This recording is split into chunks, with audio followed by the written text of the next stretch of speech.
Hello everyone and welcome to the BoldChess show. I'm your host Roland, and in this video I'll be taking on the Stockfish chess engine at level 3 on leadchess.org. Playing with the white pieces and using the random system opening. This is the third installment in our series on how to defeat Stockfish levels 1 to 6 as white. To ensure a consistent educational experience, I will be using the random system in each video throughout the series. Be sure to watch the entire playlist and visit our website at BoldChess.com, where you will find a step-by-step proven academy for chess improvement. Our program covers everything you need to excel in chess, including openings, endgames, tactics, puzzles, study plans, and much more. Now let's dive into the challenge. This is going to be now a bit more challenging compared to the previous one. Let's see if we can do it well. We're going to continue with the same opening because that would be the challenge in this video, is to play the same opening against all levels.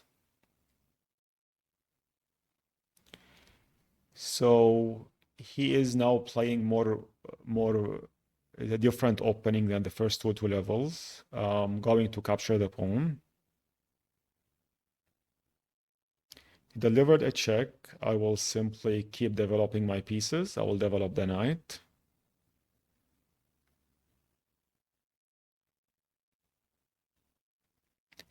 And I will continue my development with the other knight to f3. And now here I have a number of options. I can move the pawn to e4. I can move the knight to d2. I can move the pawn to e3. It's also passable. Going to go with this one.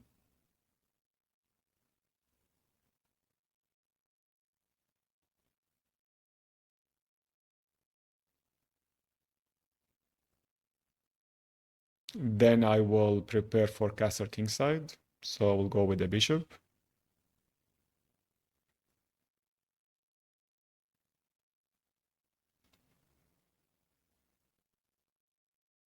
And I will castle my king to move it to safety.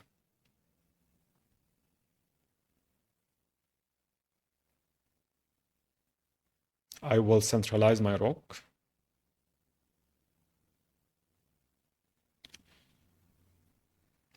He castled his king.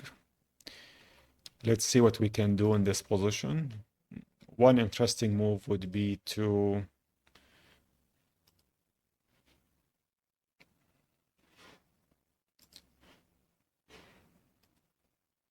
we can attack his queen.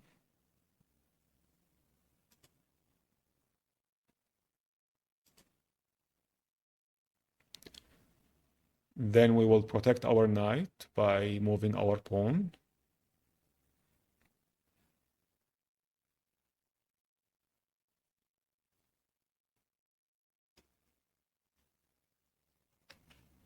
I will then try to push my pawn to a3, and maybe in the future I can play b4.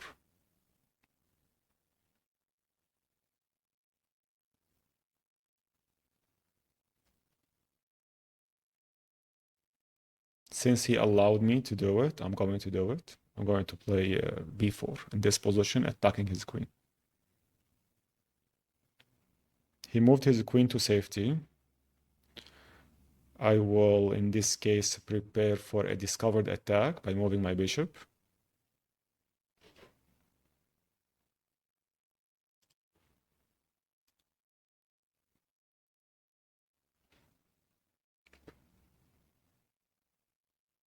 And now he actually allowed me to have my discovered attack. If I capture with the knight, I will have a nice discovered attack to his queen, and he needs to move his queen to safety.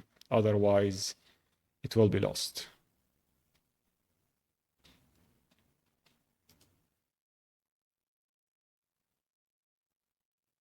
And now we have a number of options here. We can capture the knight, or we can attack his queen again. We can also attack it with the bishop. That's another idea. I'm more I think attacking it with the knight would be the most accurate move in this position.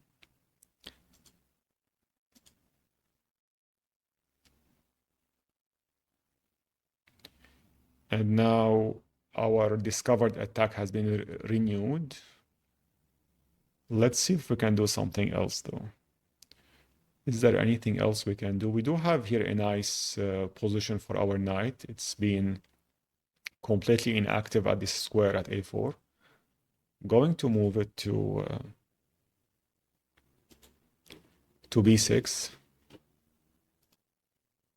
He managed to address the spin now, but I can simply, in this position, I believe, I can either attack his bishop or I can just simply capture his rook. I'm more leaning towards capturing his rook.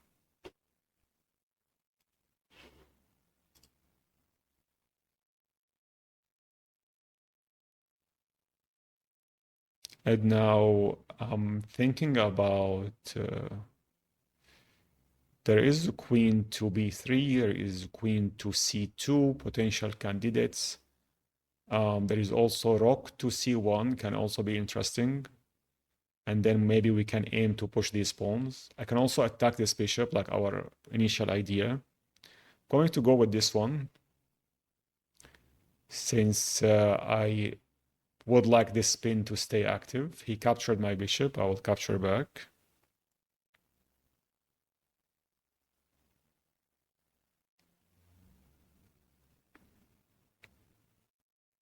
And now I'm thinking about what we can do. I believe we can move the queen somewhere and then centralize our second rook. One possible move would be to move queen to b3.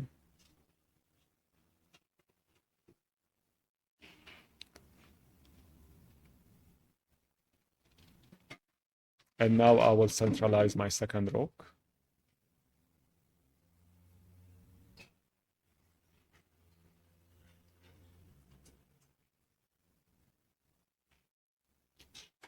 Now here in this position, this knight is doing nothing. There is no threats here.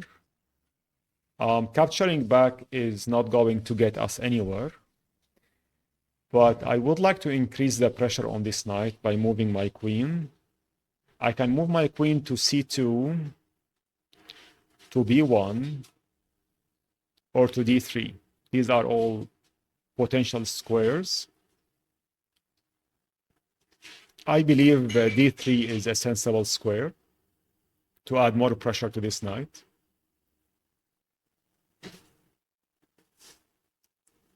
He's protecting it. And if I capture back, he will capture with the rook and attack my queen. I'm going first to attack his queen and see if that would work out. He moved his queen to safety. Now if I capture here and he captured back, I can simply capture his knight. If he captures with the queen, I can still capture his knight with the bishop. So it's a very valid move.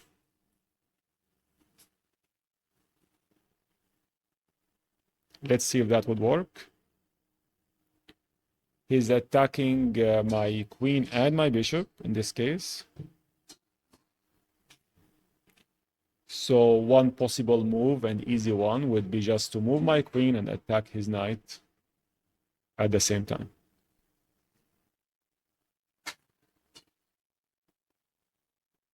He captured my bishop with a check. I can simply capture back.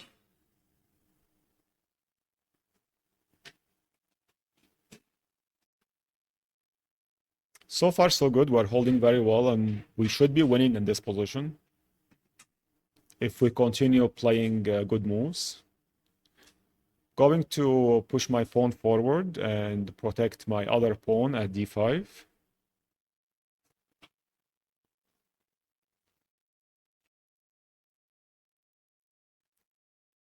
I will aim to double my rocks. I'll move my rook to d2.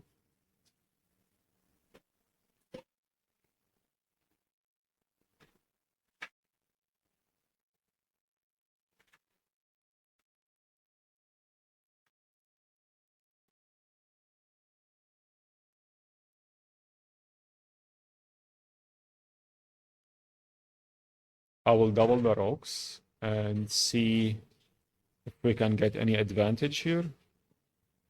Now I can push the pawn forward and attack his bishop. He cannot capture back because my pawn is heavily protected by two rocks and bishop. So he moved his bishop to f6. Let's see what we can do. One potential candidate move is moving our pawn to e5, which will attack his bishop and pretty much almost trapping it. He would still have these two squares though. But this is a strong move since it protects our pawn as well by additional piece, and it will add more pressure later on to the king. Let's see if that would give us a good game or not. Now, since our pawn is protected, I'm thinking of sliding one of these two rocks to the 7th rank, which would give us a very good opportunity. I'm going to go with rock to c2.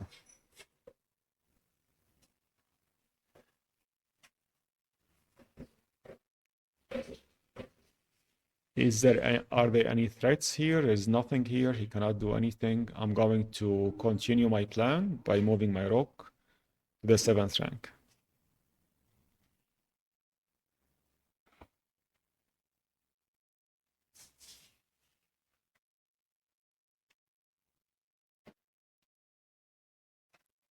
Very well. What can we do here? We can capture here.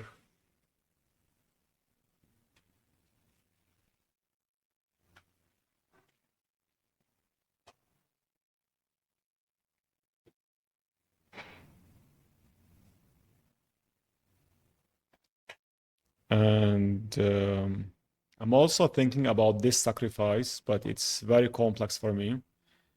It will definitely give us a huge momentum forward to checkmate his king later on, but I'm not comfortable giving up a piece here. I'm having difficulties calculating the line as well. But it seems interesting. The idea is interesting. What else can we do? Something else that is more conservative, much easier to calculate. I believe just pushing the pawn forward can also be an easy candidate move.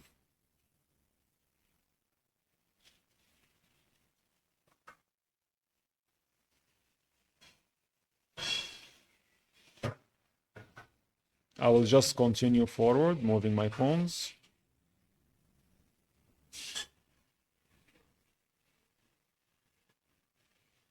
I will move the other one as well. That will secure a winning position for me. He has to capture back. I will capture his queen.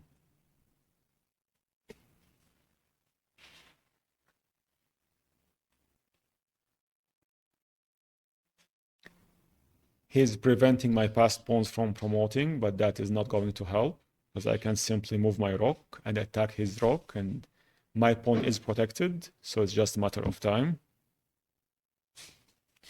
He's attacking my bishop here, but he left his rook hanging. I'll check his king. He moved his king to g7. Now I need to find the most accurate move in this position. And that, I think we do have a checkmate pattern here.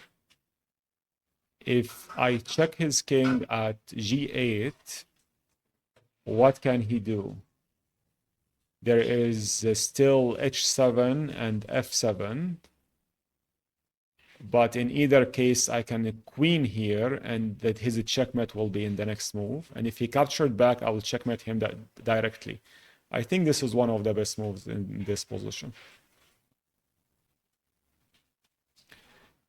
So he moved his king.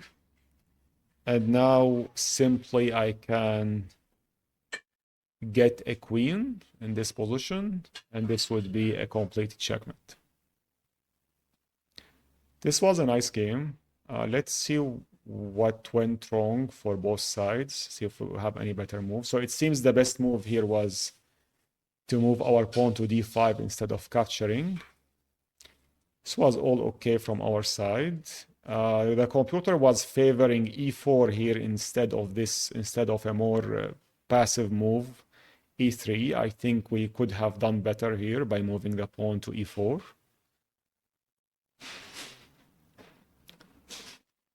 And all of these are natural moves. The PC was still, the engine here was still favoring e4 or h3 here to prevent the knight from jumping later on.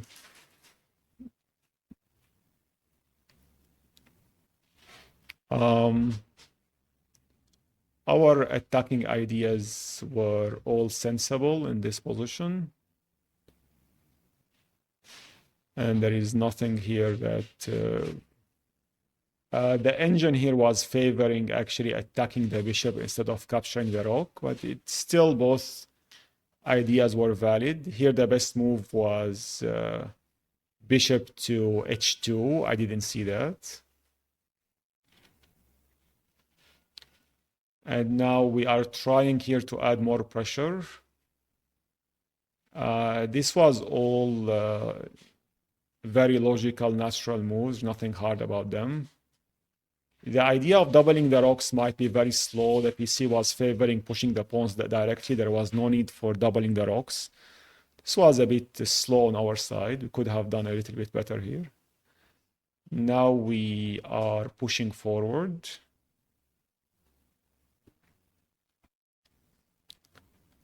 And I wanted to check the idea here of...